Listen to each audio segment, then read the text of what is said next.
ரட்சிக்கப்பட்டு மகாராசன் வேதமாணிக்கம் அவங்களுடைய கசன், அவங்க 2 பேரும் அவங்க ரட்சிக்கப்பட்டு முதலாவது நாகர்கோயிலில் வந்து திருவாங்கூரில் வந்து ரட்சிக்கப்பட்டு முதலாவது அங்கே கிறிஸ்தவம் பரம்பதுக்கான ஒரு முக்கிய இதை வந்து அவங்க தான் பண்ணாங்க.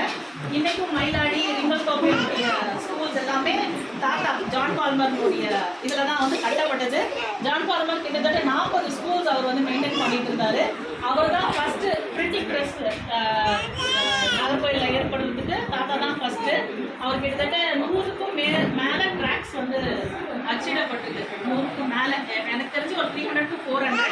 அது இல்லாமல் 150 பாடல்கள் மேலே ஜான் பால்மர் எழுதியிருக்கிறாரு. ஸோ ஜான் பால்மருக்கு வந்து 3-4 பிள்ளைகள். அதில் ஒரு பிள்ளை தான் சாலமன் பால்மர். சாலமன் பால்மருடைய ஒய்ஃப் நேம் ஜெஸ்ஸி. அவங்களுடைய பையன் வந்து ஜோஷுவா பால்மர். ஜோஷுவா பால்மருடைய ஒய்ஃப் நேம் குணமணி. குணமணியினுடைய பையன் தான் வந்து Arthur John Palmer. Arthur John Palmer, Joyce Palmer, அவங்களுடைய ஃபேமிலி தான் நம்ம எல்லாரும்.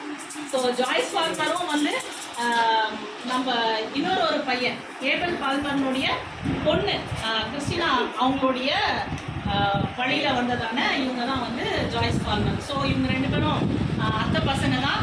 லாஸ்ட் ஜென்ரேஷன் வரைக்கும், மம்மி ஜென்ரேஷனுக்கு முன்னாடி வரைக்கும் எல்லாமே சொந்தத்துக்குள்ள மாத்திரம்தான் கல்யாணம் பண்ணிட்டு இருந்தாங்க. வெளியில் யாரும் கல்யாணம் பண்ணலை. பட் அதுக்கப்புறமா தான் எல்லாருமே அங்கங்கே பிரிஞ்சு போய் வேறு இடங்களில் வந்து செட்டில் ஆகிருக்காங்க. ஸோ நிறைய பேர் மலேசியா, சிங்கப்பூர், ஆஸ்திரேலியாவில் இருக்காங்க, யூஎஸில் இருக்காங்க, யூகேல இருக்காங்க. நம்ம இங்கே எல்லாருமே வந்து செட்டில் ஆகிருக்கோம். So this is our family history. John Palmer, Solomon Palmer, Joshua Palmer, Joshua பால்மருடைய பையன் ஆர்தர் ஜான் பால்மர், அவங்களுடைய ஜென்ரேஷன்ஸ் தான் நம்ம. இது மேலே உங்களுக்கு ஹிஸ்ட்ரி வேணும்னா என்கிட்ட கேளுங்க, நான் சொல்கிறேன்.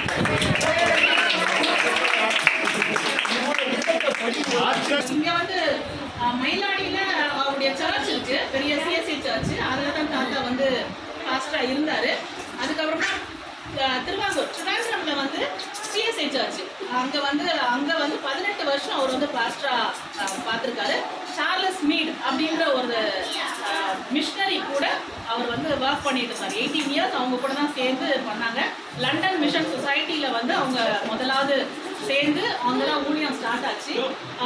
இங்கே இருக்கிறதான நம்ம ராபர்ட் வந்து 40 ஸ்கூல்ஸ் வந்து அவங்க மெயின்டைன் பண்ணிட்டு இருந்தாங்க. எம்ப்ராய்டரி, ஸ்டிச்சிங், டெய்லரிங்ஸ், இதெல்லாமே பெயிண்டிங், இதெல்லாம் வந்து அப்போ இருந்ததான எல்லா லேடிஸ்க்கு. அப்போல்லாம் வந்து யாரும் இதுக்கு போகக்கூடாது, ஸ்கூல்ஸ் கிடையாது, அந்த மாதிரி ரொம்ப பேக்வேர்டு கம்யூனிட்டியில் இருந்ததுனால அவங்க எல்லாரையும் கேதர் பண்ணி அவங்களுக்கு வந்து ஒரு ரெகக்னேஷன் கொடுத்து அவங்கள வந்து இந்த மாதிரி ஒரு கைத்தொழிலெலாம் செய்ய கற்றுக் கொடுத்து. ஸோ நம்ம ஜான் பால்மருடைய ஃபேமிலி வந்து ரொம்பவும் வந்து இந்த எஜுகேஷன் லைனுக்கு நிறைய ஹெல்ப் பண்ணியிருக்காங்க. ஸோ அதனுடைய ஜீன் தான் வந்து நிறைய எம்ப்ராய்டரிங் போடுறது, ஸ்டிச்சிங்கில் இதெல்லாம் வந்து நிறைய வந்தது. பெயிண்டிங் ஒர்க்ஸ் பண்ணுறதுக்கான இதுவும் வந்து வந்தது. ப்ளஸ் அது இல்லாமல் நல்ல பாடல்கள் எழுதுறதுக்கும் மியூசிக்குக்கும் வந்தது வந்து அவங்களுடைய இதில் வந்ததுனால கடவுள் நம்மளுக்கு அந்த தாளந்தை வந்து கொடுத்துருக்குறாரு. ஸோ இன்னும் வந்து நீங்கள் நிறைய விஷயங்கள் அங்கே தெரிஞ்சுக்கலாம் நாகர்கோயில் போனோன்னா.